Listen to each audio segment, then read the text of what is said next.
Hello everyone, কেমন আছো তোমরা সবাই? আশা করি তোমরা সকলেই ভালো আছো। আমিও খুব ভালো আছি। আজকে আমি তোমাদের একটা ভিন্ন একটা বিষয় দেখাবো। যদি এটা খুব কমন টপিক, তো সেই কমন টপিকটা আমি তোমাদের সামনে একটা ভিন্নভাবে এবং ভিন্ন ভাষায় আমি এটা তোমার সামনে তুলে ধরবো। আর কোনো দিন কোনো ক্লাস করা লাগবে না, কোনো ভিডিও আশা করি আর দেখা লাগবে না। সেটা হচ্ছে ভয়েস চেঞ্জ। এই ভয়েস চেঞ্জ কিভাবে করতে হয় আজকে আমি তোমাকে সেইটা দেখাবো। এবং এই ভয়েস চেঞ্জ আজকে জানার পরে তোমার আর কখনো কোনো ভয়েস চেঞ্জ নিয়ে কখনো কোনো চিন্তা করা লাগবে না বা কোনো বিষয়টা বোঝা লাগবে না। ভয়েস চেঞ্জটা আসলে কি এটা আগে একটু বলি। ভয়েসটা কি? ভয়েসটা হচ্ছে যে কোনো একজন ব্যক্তি যখন কিছু বলে তার কথা, সেটাকে আবার আমরা বলি ভয়েস। তো এটা একটু তোমার কাছে জটিল লাগতে পারে, তো এত কিছু না, আমি একটু সংক্ষেপে তোমার কাছে কিছু বিষয় বলি। সেটা হচ্ছে ভয়েসটা মূলত দুই প্রকারের, একটা অ্যাক্টিভ একটা প্যাসিভ, এটা তোমরা সকলে জানো। তো এখানে এই ভয়েসের বাংলাটাই বাচ্য বা বাক্য, বাচ্য বা বাক্য। এইটা এই জন্যই বললাম যে এই ভয়েস চেঞ্জ করতে গেলে আমাদের যে জিনিসটা সবার আগে লাগে সেটা হচ্ছে ভার্ব, অর্থাৎ ভাবটাকে তোমাকে আগে চিনতে হবে।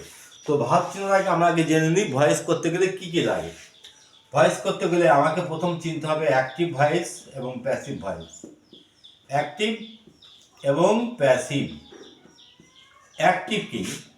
অ্যাক্টিভ ভয়েস যেটা সাবজেক্ট দিয়ে শুরু হয়।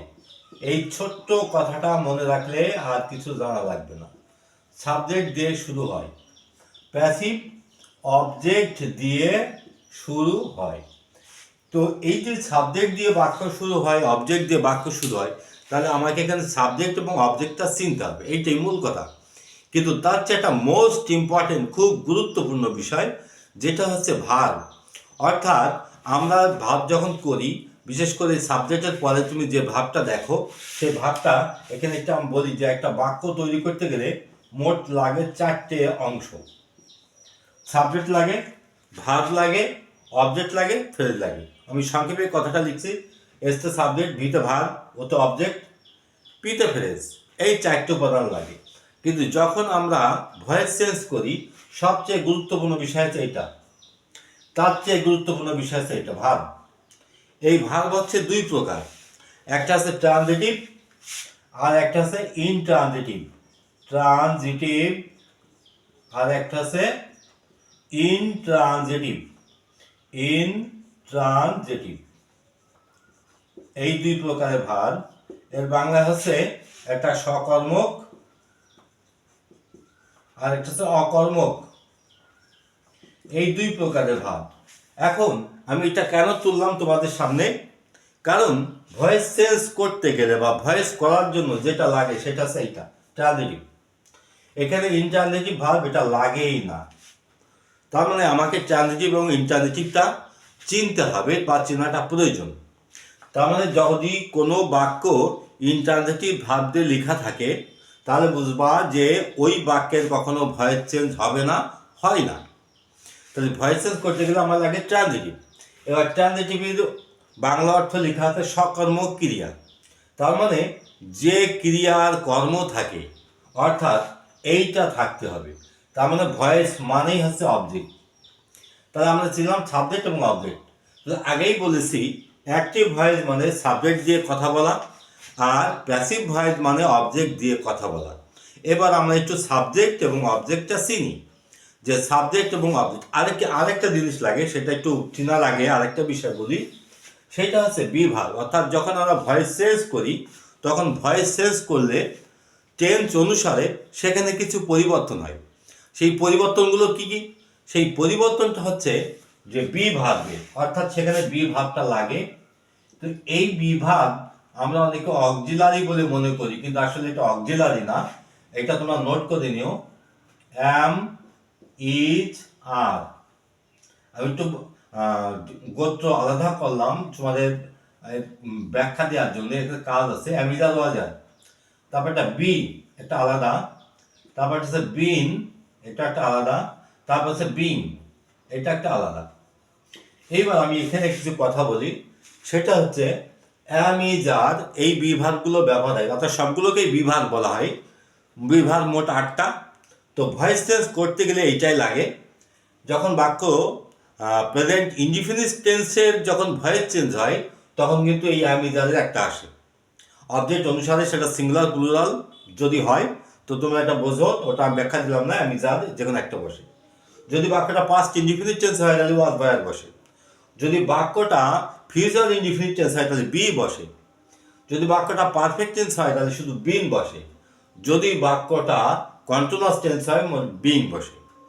আর মোট তো টেন্স 12টা, 12টার মধ্যে 9টা টেন্সের কখনো 9টা টেন্সের ভয়েস চেঞ্জ হয়, আর 3টা টেন্সের ভয়েস চেঞ্জ হয় না, অর্থাৎ পারফেক্ট কন্টিনিউয়াস টেন্স যেটা, এটার কখনো ভয়েস চেঞ্জ হবে না। তাহলে আমরা জানলাম যে মোট 9টা টেন্সের ভয়েস চেঞ্জ হয়। এবার আমরা সাবজেক্ট এবং অবজেক্টটা একটু চিনি। তার মানে আমার ভয়েস চেঞ্জ করতে গেলে আমার এই জিনিসগুলো লাগে, সাবজেক্ট চিনতে হয়, অবজেক্ট চিনতে হয়, ট্রানজিটিভ ভার্বটা চিনতে হয়। ভয়েস চেঞ্জে দেওয়াই থাকে ট্রানজিটিভ ভার্ব, ওটা তোমার আলাদা করে চেনা লাগবে না। ভয়েস চেঞ্জ মানেই ট্রানজিটিভ, ট্রানজিটিভ মানেই ভয়েস চেঞ্জ, তোমাকে আগেই বললাম। অর্থাৎ ইনট্রানজিটিভ ভার্বের কখনো ভয়েস চেঞ্জ হয় না, হবে না। তো ট্রানজিটিভ ভার্বের ভয়েস চেঞ্জ হবে, এই জন্য নাম হয়েছে সকর্ম, অর্থাৎ যার কর্ম থাকে। এইবার তুমি যে কোনো একটা বাক্য বা যে কোনো কথা যদি তুমি এখন লিখো, যেমন আমি তোমাকে এখানে একটা বাক্য লিখি, যেমন রহিম রহিম বাজার থেকে একটা জামা কিনেছে। এই বাক্যটা আমি ট্রানজিশন করি, Rahim has bought a shirt from the market. এই হচ্ছে মূল কথা বা মূল বাক্য। তোমাকে আগেই বলেছি যে একটা বাক্য লিখতে গেলে 4টে জিনিসের দরকার হয়, সেই 4টে জিনিসের এটা আছে। রহিম সাবজেক্ট, হ্যাজ বট এটা ভার্ব, এ শার্ট এখানে অবজেক্ট, ফ্রম দ্য মার্কেট এটা হচ্ছে ফ্রেজ। তাহলে যেহেতু আমাদের ভয়েস চেঞ্জ করার দরকার, তাহলে ভয়েস চেঞ্জ করতে গেলে আমাকে এই অংশটা লাগবেই না।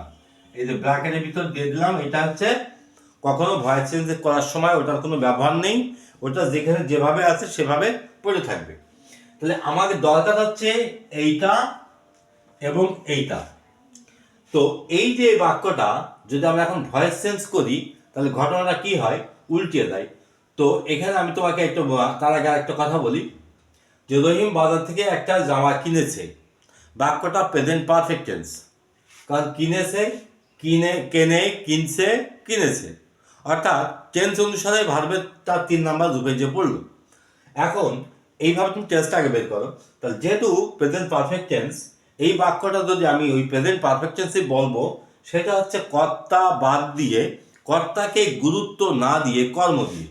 সেটা হচ্ছে কেমন হবে, একটা জামা কেনা হয়েছে, রহিমের একটা জামা বাজার থেকে কেনা হয়েছে, একটা জামা কেনা হয়েছে বাজার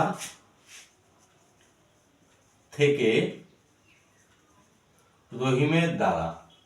এই রহিমের দ্বারা কথাটা এখানে না লিখলেও বাক্যের মধ্যে কোনো সমস্যা হয় না, অর্থাৎ আমি এটা আলাদা করে দিলাম।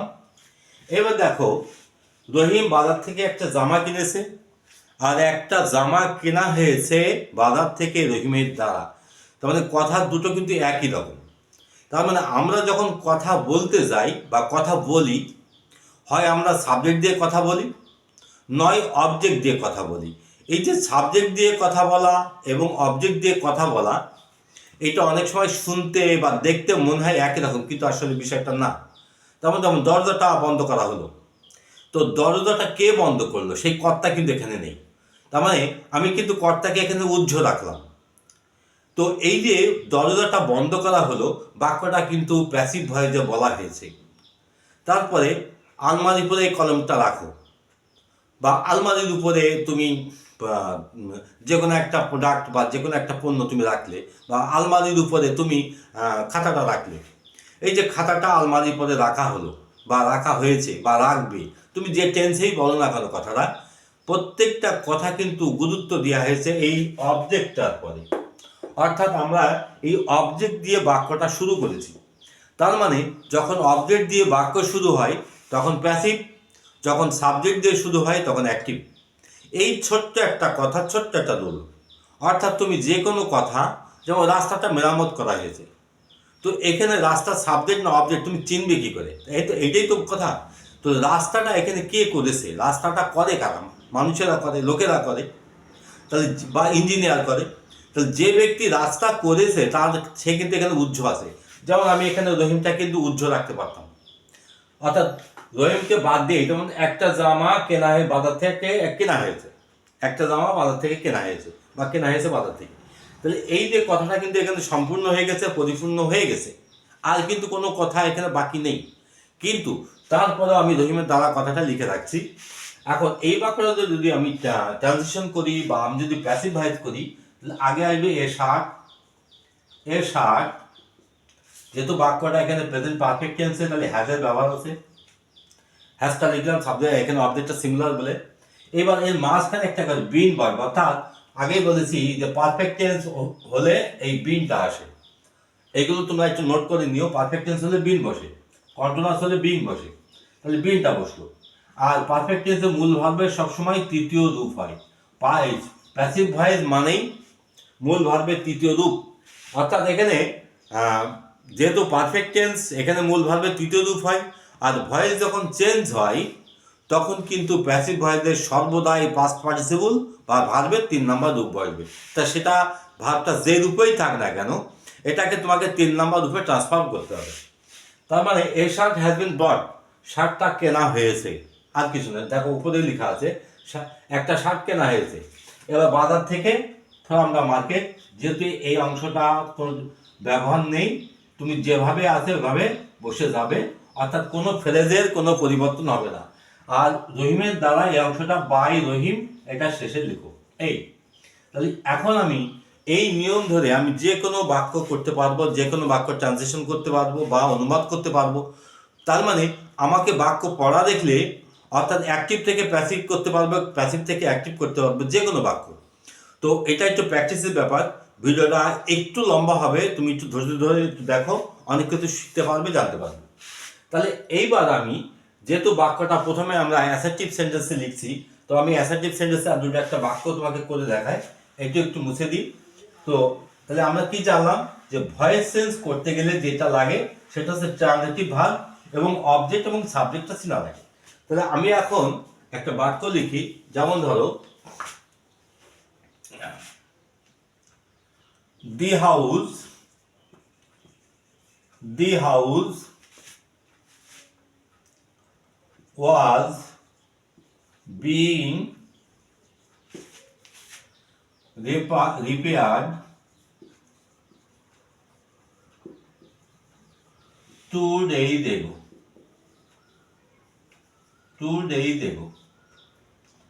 এই অংশটা একটা বাড়তি অংশ, আমার এটা বলার দরকার নেই। এবার দেখো বাড়িটা, তাহলে আমি এর অর্থটা বের করবো কী করে, আমি বুঝবো কী করে এরকম ভয়েসে আছে। সেটা আছে বাড়ি এবং মেরামত করা, অর্থাৎ সাবজেক্ট ভার্ব অবজেক্ট, এই তিনটে জিনিসের পরে তোমাকে নজর বা ফোকাস দিতে হবে। বাড়ি তো কখনো নিজে নিজে মেরামত হয় না, তাহলে কেউ মেরামত করছিল।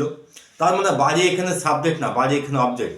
তার মানে এই বাক্যটা এখন অ্যাক্টিভই নেই, প্যাসিভই চলে গেছে। তার মানে বাড়িটা মেরামত করা হচ্ছিল, পাস্ট কন্টিনিউয়াস টেন্সের বাক্যটা তোমার তৈরি করা হয়েছে। তা কে তৈরি করেছে তার নাম নেই। তাহলে যেহেতু যখন তোমরা সাবজেক্ট পাবে না তখন সাবজেক্টটা তোমাকে ধরে নিতে হবে। আমি এখানে অনুমান করে ধরে নিলাম সামবডি, কেউ। তখন আমরা সাবজেক্টটা পেয়ে গেলাম, সামবডি একটা সাবজেক্ট। এবার যেহেতু বাক্যটা পাস্ট ইনডিফিনিট টেন্সে করা, তাহলে আমি ওয়াজ দিলাম নিয়ম অনুসারে। এবার এখানে মূল ভাবটা কি রিপেয়ার, তাহলে আমি রিপেয়ারটা আগে লিখে নিই, রিপেয়ার। এইবার যেহেতু পাস্ট কন্টিনিউয়াস টেন্সে বাক্যটা লিখে এখানে বিইং আছে, আগে বলছি কন্টিনিউয়াস টেন্স হলে বিইং বসে, তাহলে এই জায়গাটা আমি একটু ফাঁকা রাখলাম এই জন্য যে তোমাকে বোঝানোর সুবিধার জন্য। তাহলে সামবাড়ি ওয়াজ রিপেয়ারিং, কেউ বাড়িটা মেরামত করছিল। এবার বাড়িটা তার মানে এবার অবজেক্টের পড়া, দি হাউস। তারপরে টুডে দেখো সেটা তুমি পরে লিখে দিবে। তাহলে কেউ বাড়িটা মেরামত করছিল 2 দিন আগে। তাহলে এই যে কথাটা, এটা সাবজেক্ট, এইটা হচ্ছে টোটালে ভার্বের অংশ, আর এইটা হচ্ছে অবজেক্টের অংশ। এইভাবে যদি তুমি বাক্যটা বুঝতে পারো, অর্থাৎ কোনটা সাবজেক্ট কোনটা অবজেক্ট কোনটা ভার্ব, এইটা যদি তুমি ধরতে পারো তাহলে তুমি সমস্ত বাক্যগুলোই করতে পারবে। এবার আসি, এত গেল অ্যাসার্টিভ। এইবার তুমি করবে ইন্টারোগেটিভ বাক্যগুলো। তো ইন্টারোগেটিভ বাক্যগুলো কি, আমি একটা ইন্টারোগেটিভ বাক্যটা লিখি তাহলে তুমি জিনিসটা বুঝতে পারবে।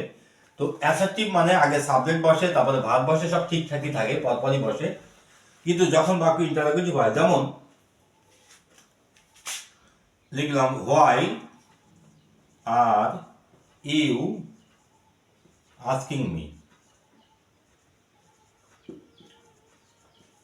এটা অবজেক্ট, এটা সাবজেক্ট, আর আগে বসে গেছে, আর এটা ভার্ব, এই অংশটা আমি এখানে রাখলাম।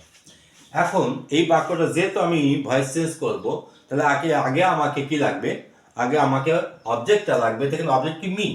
মি যখন আগে আসে তখন আই হয়ে যায়, আর হোয়াই ডব্লিউএইচ এটার কোনো পরিবর্তন হয় না, আমি আগেই লিখে দিলাম। হোয়াই আইটা লিখলাম। এইবার আয়ের পরে তোমরা জানো যে সাধারণত এম বসে, তাহলে যেহেতু এইটা পাস্ট কন্টিনিউয়াস টেন্স, এম ইজারে একটা আসবে, এম।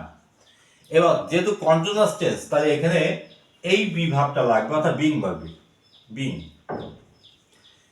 তারপরে মূল ভাবটার পাস্ট পার্টিসিপল আস্কড, তারপরে বাই, তারপরে ইউ। এইবার যে এই যে অক্সিলারি ভাবটা, যেটা অ্যামটা বসছিল, যেহেতু আগের বাক্য অ্যাসার্টিভ ছিল বলে সাবজেক্টের পরে বসেছে, এখন তো সাবজেক্টের পরে এটা বসবে না, এটা এই জায়গায় চলে আসবে। অর্থাৎ এখানে তোমার এই অ্যাম ভাবটা এখানে মুছে যাবে, অর্থাৎ এই জায়গাটা এখন আর বসবে না, বসতে পারবে না।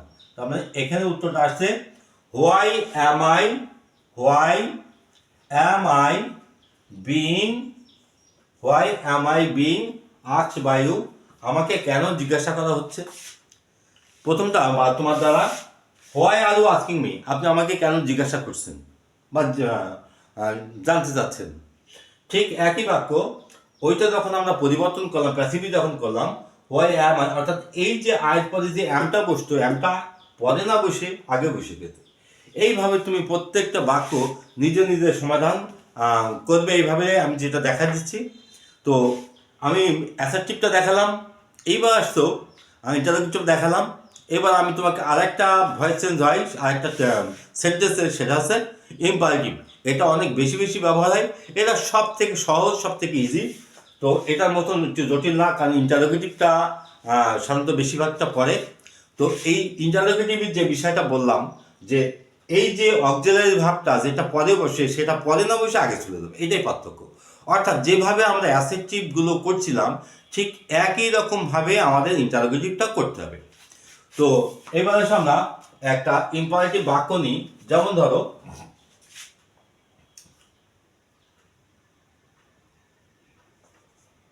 রাইট এ স্টোরি, একটা গল্প লিখুন। এবার এটা ভার্ব, এটা অবজেক্ট। তা আমরা জানি যে ভয়েস চেঞ্জ করতে গেলে যখন আমরা প্যাসিভ করি তখন অবজেক্টের দরকার হয় বা কর্মের দরকার হয়। এখানে একটা কথা আমি বলতে ভুলে গেছি, সাবজেক্ট মানে কর্তা, অবজেক্ট মানে কর্ম। অর্থাৎ এই যে অবজেক্ট লিখছি, এই অবজেক্টটার বাংলা হচ্ছে কর্ম। তার মানে কর্তা দিয়ে যখন বাক্য শুরু হবে তখন অ্যাক্টিভ, কর্ম দিয়ে যখন বাক্য শুরু হবে তখন প্যাসিভ। কিন্তু ইম্পারেটিভ বাক্য এগুলো সাধারণত সাবজেক্টটা লেখা হয় না, সাবজেক্টটা উজ্জ্ব থাকে, তাহলে সাবজেক্টটা এখানে কোনো দরকার নেই। কিন্তু যখন আমরা ইম্পারেটিভ বাক্য করব তখন কিন্তু সমাধানটা আমাকে লেট দিয়ে করতে হবে, অর্থাৎ আগে লেট কথাটা লাগবে। এবার লেটটা বসার পরে এবার আসবে সেই অবজেক্টে পাওয়া, যেমন লেট এই স্টোরি, লেট এই স্টোরি। পরেরটা আসছে এবার নিয়ম অনুসারে এটা বি, অর্থাৎ এই যে বি ভাবটা, এই বি ভাবটা কিন্তু যে কোনো ইম্পারেটিভ সেন্টেন্সে বসবে, যে কোনো ইম্পারেটিভ সেন্টেন্সে। Let a story be. এবার মূল ভাব বি ভাব, প্যাসিভ ভয়েস মানে কি? প্যাসিভ ভয়েস মানে মূল ভার্বের পাস্ট পার্টিসিপল বা 3 নাম্বার রূপটা হবে। তাহলে এখানে সেই 3 নাম্বার রূপটা হচ্ছে রাইটটা, এখানে রিটেন এখানে WRITTEN। তাহলে let a story be written, গল্পটা লেখা হোক, এরকম কথাটা, বা গল্পটা লিখে দাও। রাইট এ স্টোরি, গল্পটা লিখে দাও।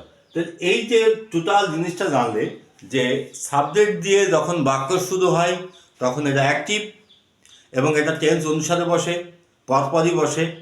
কিন্তু অবজেক্ট দিয়ে যখন বাক্য শুরু হয় তখন এটা প্যাসিভ, তখন প্যাসিভির নিয়মে লিখতে হয়। তাহলে প্যাসিভির নিয়মটা কি? প্যাসিভির নিয়মটা হচ্ছে যে আগে আমি সাবজেক্টের এটা লিখি, অ্যাক্টিভটা মানে প্রথম বসে সাবজেক্ট, তারপরে ভার্ব, তারপরে অবজেক্ট, তারপরে ফ্রেজ। আর যখন প্যাসিভ লিখবো আমরা তখন এটা আগে আসবে অবজেক্ট, তারপরে আসবে একটা বি ভার্ব, তারপরে আসবে ভার্বের 3 নাম্বার রূপ বা পাস্ট পার্টিসিপল, তারপরে আসবে তোমার ফ্রেজ, তারপরে আসবে বাই লিখে সাবজেক্ট, বাই প্লাস সাবজেক্ট। এই যে বায়ও আসতে পারে, ফরও আসতে পারে, ফ্রমও আসতে পারে, যে কোনো প্রিপজিশন আসতে পারে, সেটা অর্থ অনুসারে বসে, তবে বেশিরভাগটাই বাই বসে। তাহলে এই যে দেখলাম যে সাবজেক্ট দিয়ে বাক্য শুরু, অবজেক্ট দিয়ে বাক্য শুরু। তাহলে আমরা যখন কোনো কথা শুনবো তখন কথাগুলো আগেই আমরা আইডেন্টিফাই করব যে বাক্যটা সাবজেক্ট দিয়ে শুরু হয়েছে নাকি অবজেক্ট দিয়ে শুরু হয়েছে, কর্তা দিয়ে শুরু হয়েছে নাকি কর্ম দিয়ে শুরু হয়েছে। কর্তা দিয়ে শুরু হলে আমরা অ্যাক্টিভ ভয়েসে বাক্যটা সমাধান করব, আর যদি অবজেক্ট দিয়ে বা কর্ম দিয়ে বাক্যটা শুরু হয় তাহলে আমরা এটা প্যাসিভ ভয়েসে করব। তাহলে এই ছিল আমার আজকের ক্লাস। আমি ক্লাসটা আরও উদাহরণ দিয়ে আরও বড় করে দেখাতে পারতাম, কিন্তু ভিডিওটা অনেক বড় হয়ে যেত। তো যাই হোক, আজকের এই ক্লাসটা যদি তোমার ভালো লাগে তো তোমরা বন্ধুদের মাঝে শেয়ার করে দিও এবং সাবস্ক্রাইব করে না থাকলে সাবস্ক্রাইব করে দিও। তো আজকে এই পর্যন্তই, আবার দেখা হচ্ছে সামনের একটা নতুন ভিডিও নিয়ে। ততক্ষণ ভালো থাকবে, আর যদি কোনো কিছু জানার থাকে তাহলে তোমরা কমেন্টে জানিয়ে দিও, আমি সেই অনুসারে তোমাদের জন্য ভিডিও তৈরি করব, ক্লাস নেব এবং আমার সাথে থাকো। তো আবার দেখা হচ্ছে সামনের একটা নতুন ভিডিও নিয়ে।